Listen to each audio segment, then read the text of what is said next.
왔어요? 왔나? 어린 양갱이. 몇 살이에요? 우리 김돌이 데려온 애라 몇 살인지 정확히는 모른대요. 저하고 한 10년 넘게 살았습니다. 카메라만 되면 지가 앞에 서야 돼요. 근데 이런 것들이 올챙이들입니다. 추울 때 애들이 이제 분열을 했어요, 거의. 근데 이제 매일 걱정되니까 한번 만져보죠. 얼었나 어쩌나. 근데 이 얼음 속에서도 살아있는 거 보면 장애. 얘들아 조금만 견뎌라. 괜찮아. 좋은 날이 있을 거야. 차는 직접 만들어서? 네네. 만들어서 스님들끼리 그 나눔도 하고 또 오시는 분들 대접도 하고 그렇습니다. 네, 우리 모우산 정상. 저 하얀 거 뭐죠? 중성? 기상 관측소입니다. 여기는 이제 여름이 되면 이게 이제 녹색 카페가 돼요. 이쪽은 국정교과서에 실렸던 정동주 소설가가 펴냈던 소나무. 그게 이제 청와대로 좀 가고 일부는 이제 이곳에 상정하면 13그루가 와 있어요.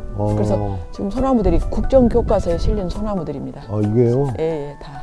그래서 우리 집에 와서 잘 크고 있죠. 네. 그리고 이제 여기 가면 이제 평양의 거리에 가면 붉은 아카시아로 돼 있다고 그래요. 여기는 이제 붉은 아카시아 집산지. 그리고 저기는 이제 개수나무들. 아니 자작나무. 이것도 개수나무. 뒤로는 해야나무들. 그리고 이것은 황금 목련. 이렇게 혼자서 이걸 다 읽어놓았다는 게 정말 대단하십니다. 응? 근데 그때는 저도 없고 아무것도 없었어요. 그러니까 이걸 할 수 있었어요. 근데 지금은 제가 봐도 이걸 어떻게 29년을 해왔지? 대단하시네. 농약 않고 지금까지 견뎠거든요. 날마다 풀을 맸어. 나의 손을 사람들은 그 홈이라고 그럽니다. 홈이. 이건 무슨 다리. 무슨 통다리. 어? 통으로 된 다리. 통으로 된 이 돌이 통으로 됐어요? 통으로. 통으로. 드물죠? 그러죠. 이런 거 처음 보는데? 네. 통으로 된 거는? 네. 이게 굉장히 어려웠습니다. 운반 과정이. 근데 저기 앞이 아, 좋네. 이제 송광사, 서남사. 저 높은 봉이 서남사 바로 밑에. 밑에고. 요쪽에 봉우리 두 번째는 그 밑으로 송광사가 있고, 그다음에 주암 호수가 있고, 내가 여기서 이렇게 째려보고요. 째려보고요. 이제 다른 건 답답하거든요. 근데 이건 이제 모자로 이렇게 썼다가 그 멋스러운데? 수녀님 같기도 하다고 그래요. 그래. 저는 그걸 노린 거죠. 그걸 제가 스님 같기도 하고 또 수녀님 같기도 하고. 아이고, 그러니까. 나이가 들어도 점잖아지를 못해요. 제가 또 막내거든요. 아, 그래요? 예, 그러다 보니 아무리 어른답게 하려고 해도 개구장이야. 내가 볼 땐 동네 친구가 장난기가 가뜩하고 뭐. 스님이라는 그런 상을 다 놓았습니다. 아. 즉 말하면 자기 에고를, 그 수행이라는 것은 그가 어떤 사람인지도 흔적이 없어야 하거든요. 근데 아직도 도가 덜 닦아져서 장난꾼으로 남으니까 더 열심히 닦겠습니다. 햇빛이 만천하에 드러나면 온 세상이 따뜻해지는 것처럼, 뭐 우리가 봄 오락에서 왔나요? 때가 되면 스스로 만상이 푸르러지는 것처럼 사람이 익으면 자비로우시고 따뜻해지고 격이 없어져요. 스님, 네. 하도 하는 일이 많아서 네네. 주제별로 좀 하나씩 질문지를 만들어 갖고 왔어요. 예. 나는 자연이다 그랬잖아요. 네. 근데 이거 혼자 읽으셨고. 스님이다 보니까 전국 선원을 돌아다니면서 수행을 하는 텐데 우연치 않게 이 모우산을 알게 됐어요. 알게 됐는데 정말 와서 보니까 호수에 반했어요. 제가 그렇게 그 마음이 기쁘고 그 평화롭더라고요. 그때는 이렇게 길이 넓지도 않고, 그때 돌아왔을 때 그 좁은 길이 그렇게 좋았어요. 그렇게 편안하더라고요. 그리고 또 그때 당시는 제가 이제 돌아다니는 그런 수행을 좀 접고 좀 어딘가 깊은 곳에, 또 사람이 없는 곳, 그 전기가 없는 곳, 이제 뭔가 그 운동 생활을 좀 하고 싶었어요. 네. 아주 깊게 내면에서 넌 좀 모든 걸 놓고 이제 아주 다시 재출가를 좀 해야 해. 사람이 없는 곳에서 네 점검을 좀 해야 해. 이런 때였어요. 그냥 첫눈에 반했어요. 그래서 처음에는 이렇게 아름답지는 않았지만 뭐 심란했죠. 네. 다랭이 논이 뭐 한 평짜리가 막 8개, 6개씩 있지. 기록물만 있지. 그러니까. 아무 등기가 없는 거야. 사고 팔 수도 없어. 하나하나 다 찾아서 또 어른들 뵙고 전국을 다녔죠. 도장 받는 것 때문에. 이 딱 법당만 짓는 처음에는 이 100평만 샀어요. 팔지도 않고. 그리고 이제 정상적인 땅도 아니고 반은 버려졌고 반은 야산이고 반은 밭다랑이고 그랬었어요. 심란하죠. 그리고 이제 굉장히 경사도가 네, 심해요. 심해요. 이제 마을 상당히 올라옵니다. 그러니까 이게 얼마나 깎아 내려갔겠어요. 그러니까. 거의 뭐 200자 가까이 이 땅을 돋은 겁니다. 그래서 이 전체를 다 그렇게 그런 과정을 통해서 이 도량의 높이를 맞춘 거죠. 그래서 지금 이 최적화되어 있는 것입니다. 앉아서 보면 앞에 조산과 그 안대가 그 다 정말 평화로운 그런 곳으로 이제 만들어지게 된 거죠. 그 과정을 통해서 저는 많이 단련이 된 것 같습니다. 고생하셨네요. 네, 고생 많이 했죠. 우리는 대가족. 무슨 내용일까요? 대가족이라고 하는 것은 식구가 엄청 많다는 거잖아요. 그렇죠. 예, 저의 식구들은 이 나무를 사람들이 제가 심은 거예요. 그래서 가족의 일부고요, 그것도. 그다음에 이제 저의 인연을 따라서 온 그 유기견들, 오산이를 비롯해서 길에서 만난 애들이에요. 우리 고양이 진이도 곡성장에서 리아카에 매달려 있는 애 데려왔고, 진돌이도 길에서 만났고, 우리 모우산이도 추석날 시장 갔다 오다가 길에서 버려진 채로 발견했는데, 그때 당시 독사를 물려가지고 이만큼 볼태기가 늘어져가지고 피를 흘리는데 어떻게 할 수가 없었어요. 생각할 수 있는 틈이 없었어. 어쨌든 저 애를 살려야 되겠는데 라는 생각밖에.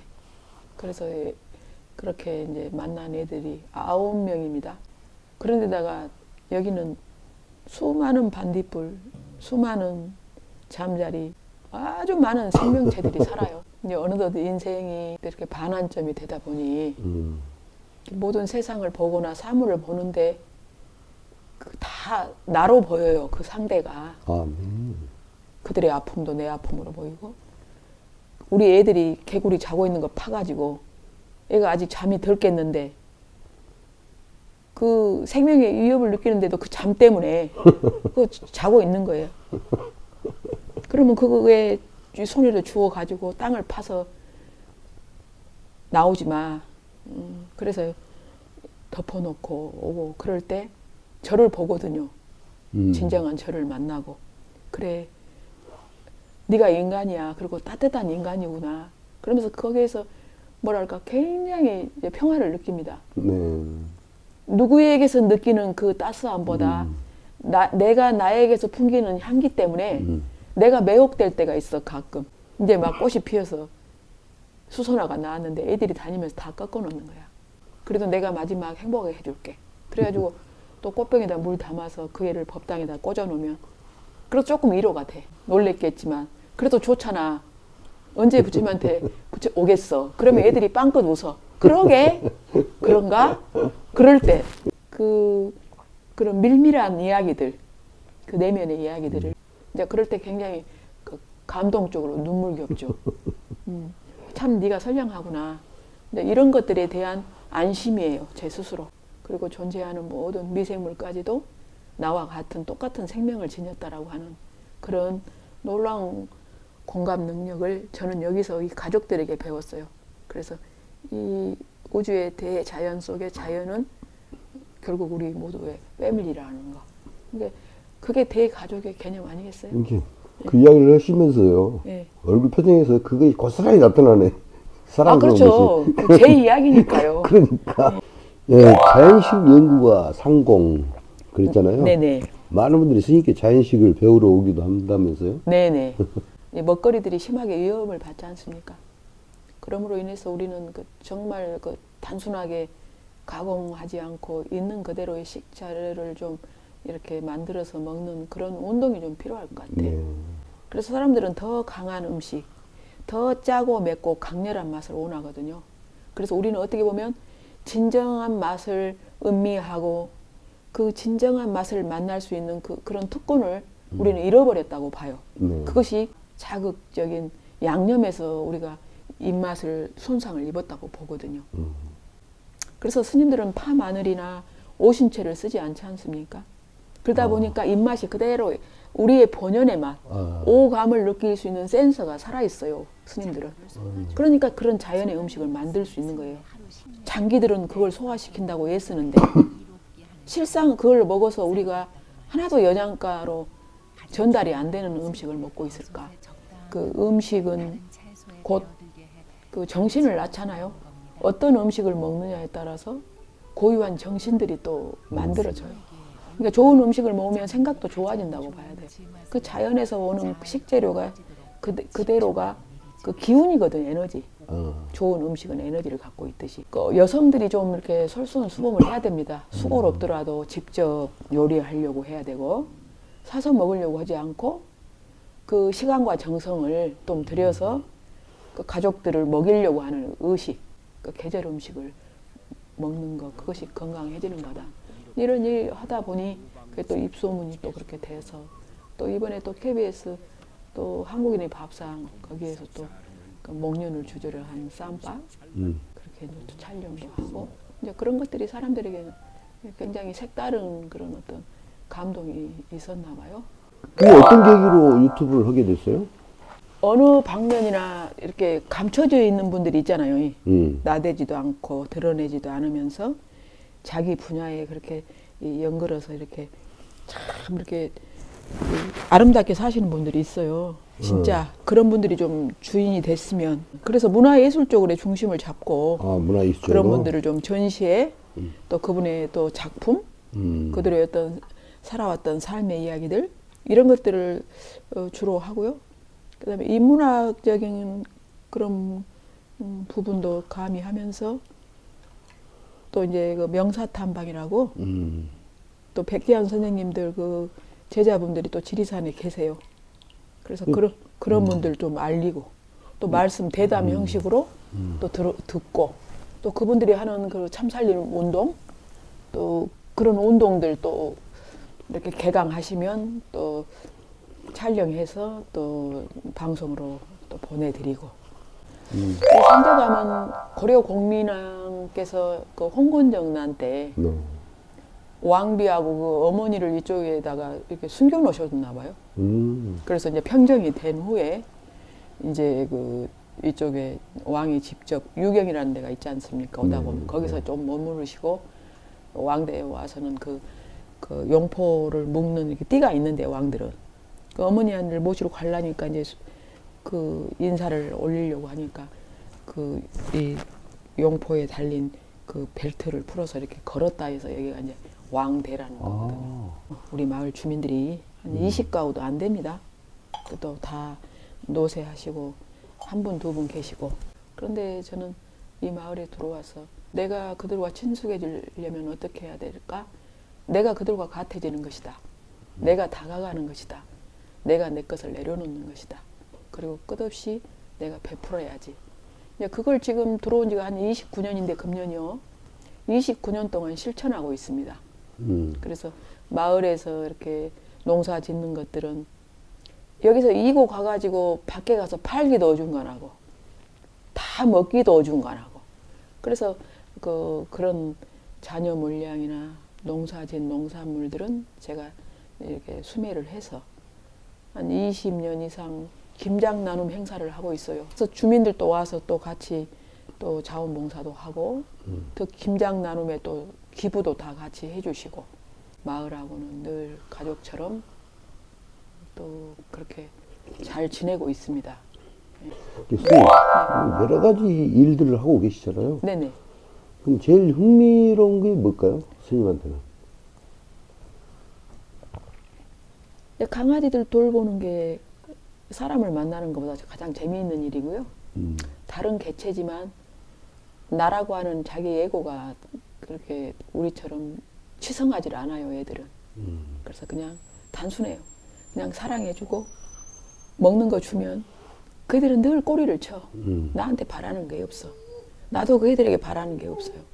그 단순한 그런 어떤 관계, 조건 없는 관계, 그걸 심플하다고 해요.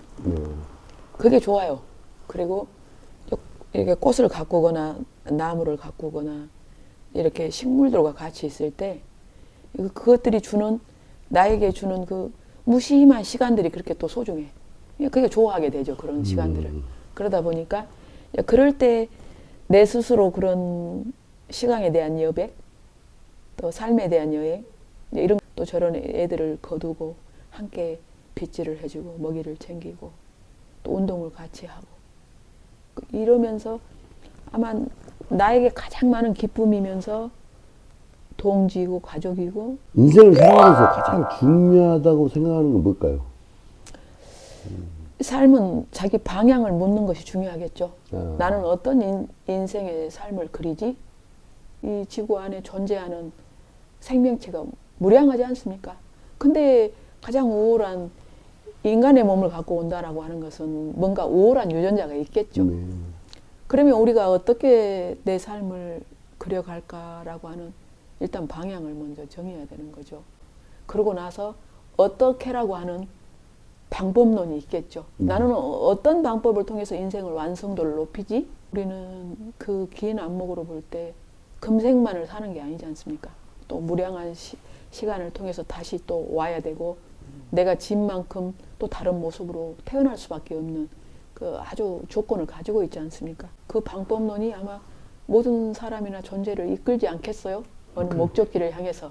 여행으로 볼 때 목적지가 분명하면 그 좋은 여행이 되지 않을까 싶어요. 스님, 사공 스님이 했을 때 세상 사람들이 만족도가 있는 것 같은가요? 아니에요. 사람들은 만족하지 못합니다. 그러죠. 왜냐하면 자아로부터 깊게 욕망이 크기 때문에 나 하나만 가지면 참 행복하겠어 라고 했는데 이걸 하나 가졌어. 그럼 다른 것을 또 갖고 싶은 거예요. 그러다 보니까 하나하나 늘어. 그럼 늘면은 좋게야 되는데 또 더 다른 것을 갖고 싶어. 그래서 인간은 죽을 때까지 그 욕망이 쉬지를 못해요. 그러니까 만족은 없어요. 근데 그래서 지족이라 만족할 줄 알면 성인이다 그랬어요. 이게 차로 보면 브레이크에 안 걸리는 거예요. 위험하죠. 언제 어떻게 될지 몰라. 브레이크에 안 걸려. 근데 좋은 차들은 타이어가 성능이 좋으면 바로 걸리잖아요. 근데 바퀴가 달아져 있으면 밀리잖아요. 밀려. 욕망이 끝이 없다라는 표현이. 그렇기 때문에 불행한 거예요. 한편으로는 스님, 욕심이 없는 사람은 어떻게 생각하십니까? 그것도 문제예요. 그러니까. 왜냐? 그 모든 삶을 중도로서 봐야 하거든요. 그 어중간한 중도를 말하는 게 아니고 전체를 보면서도 나는 항상 중심이 전체를 해서 치우치지 않는 견해를 가져야 한다는 이야기입니다. 우주의 동그란 원의 입장에서 내가 볼 때는 나는 한 점의 점이란 말입니다. 근데 그것이 중심이 잡혀야 한다는 거예요. 견해가. 그러면 치우침이 없잖아요. 무시무정이야. 끝도 없고 시작도 없는 것이에요. 근데 우리는 이분법으로 보니까 내 눈으로 보니까 옳고 그르고 좋고 나쁜 사람이 만들어지고 이렇다 저렇다는 소견이 생기는 건데 이런 관점에서 보면 다 옳은 거예요. 그 이야기 좀 해주세요. 얼마 전에 그 가나에서 선교 활동을 하시는 훌륭하신 목사님이 저를 좀 보고 싶다 해서 아프리카 가나를 선택해서 거기서 선교를 하시면서 처음에는 7명으로 시작한 학교가 지금은 한 60명, 70명 정도 해서 그 학교를 설립하고 그래서 그 애들이 이번에 최초로 대학을 이렇게 들어가는 그래서 아마 그 가나라는 그 계시는 그 지역에서 굉장히 큰 지도자 역할 이태섭 신부처럼 그런 훌륭한 또 목사님이 가나에서 그런 활동을 하시고 그분 뵙고 이야기를 듣고 나니까 나도 이거 다 접고 본격적으로 나도 가나에 가서 자원봉사나 좀 하고 실컷 하다가 죽으면 좋겠다. 그런 희망이 금년에 또 저에게 또 접선이 돼가지고 막 그 마음이 설레고 막 희망이 생기니까 몸이 엄청 가벼워졌어요. 날라다녀요 요즘에는. 몸이 가벼우면 날라다니는 줄 알았더니 희망이 생기니까 나르게 되더라고요. 날개도 없는데 어떻게 그런 느낌이 오지? 그래서 야 희망이야말로 날개에 달려서 날아다니는 또 달리기가 있구나. 이제 그런 걸 또 생각합니다. 그래서 저에게 남은 시간이 있고 네. 또 귀한 시간이 저에게 허락한다면 그 40년 전에 출가했던 그런 느낌 말고 지금 이루어놓은 이 모든 것을 다 네가 놓고 진짜 다시 아름다운 출가를 한번 해보고 싶은 그런 어떤 희망, 해보고 싶은 도전, 정말 출가해보고 싶은 거예요. 또 한 번. 또 한 번. 네, 하나로. 그래서 옆에 스님들이 또 저 스님 병이 도졌구나. 조용하더니 또 발동이 걸렸구나. 이제 그러는데 또 제가 또 그걸 성급하게 지금 당장 어떻게 모든 걸 또 후배들한테 맡기고 갈 수도 없고 저의 원이 또 그런 간절한 원이 있다면 많은 에너지들이 또 저를 그렇게 또 이끌지 않겠습니까? 그러니까. 그러나 그 희망의 끈은 놓지 않고 계속 차곡차곡 새싹을 키워가고 있는 중입니다. 마치 봄처럼요. 네. 네, 스님 감사하고요. 네. 우리 전남 주원뉴스 신체 있는 사람 좋다 해서 힘차게 응원 드리려합니다. 화이팅입니다. 네, 늘 건강하시고요. 네, 찾아주셔서 감사합니다. 아유, 감사합니다. 저게 이제 그 도인출이라 해서 일자봉입니다. 아. 네, 우리 청룡입니다. 그리고 이제 앞에는 조산인데 본사가 두 개가 있어요. 앞에. 그래서 앞으로는 서남사, 바로 또 앞에는 승보사찰 송광사가 이렇게 있고, 그다음에 여기가 문필봉이 있습니다. 문장이 난다는. 또 뒷산은 모우산이 감아서 세 번째 이렇게 봉오리를 만드는데 바로 이 자리에 우리가 사과를 이렇게 까면은 씨가 들어있잖아요. 네. 씨가 들어있는 자리입니다. 여기가 핵. 그래서 여기 들어오면 마음 편하시죠? 그렇죠. 어머니 근데 좋은데요? 품처럼. 근데 이게 이제 여름이 되면 이 나무가 이제 다 잎이 나면 마을이 사라져요. 아무것도 안 보여요. 바깥 경계는. 그러면은 하늘만 보여요. 그렇잖아요. 가두리 양식장처럼. 그러면 밤이 되면 이 손을 이렇게 올리면 별을 딸 것 같아. 세상의 별은 여기 다 모인 것 같아. 그래서 저도 음악을 하는데 음악의 대부분 가사가 다 여기를 주제로 하고 있습니다. 아, 그래요? 아름다운 별들이 모여있는 곳. 그래서 이제 동양이다 보니까, 동남간이다 보니까 아침에 햇살이 이렇게 들이오면 이게 황금빛으로 다 변해. 제가 이제 단청 같은 걸 안 했잖아요. 울긋불긋 하는 거 싫어해요. 그러니까 있는 그대로. 그러니까 이 황금사원, 골드 템플. 진짜. 네, 그래서 저기서 멀리서 보면 이게 다 황토니까 황금으로 보이는 거예요. 목재도 그렇고. 그런 것 같아요. 그래서 또 황금사원이라는 음악이 발표돼 있거든요. 그럼 몇 곡이나 발표했어요? 약 120곡 정도 이야. 그렇게 해서 그 한국 음악 저작권 협회에 등록이 돼 있어요. 그래서 상공스님 오면은 뭐로 나오냐면 가수로 나옵니다. 뮤지션 이렇게 단정하죠. 깨끗하고. 진짜. 네, 밤이 되면 더 웅장하고 좋습니다. 아, 멋스러운데 볼수록 매력이 있어요. 네.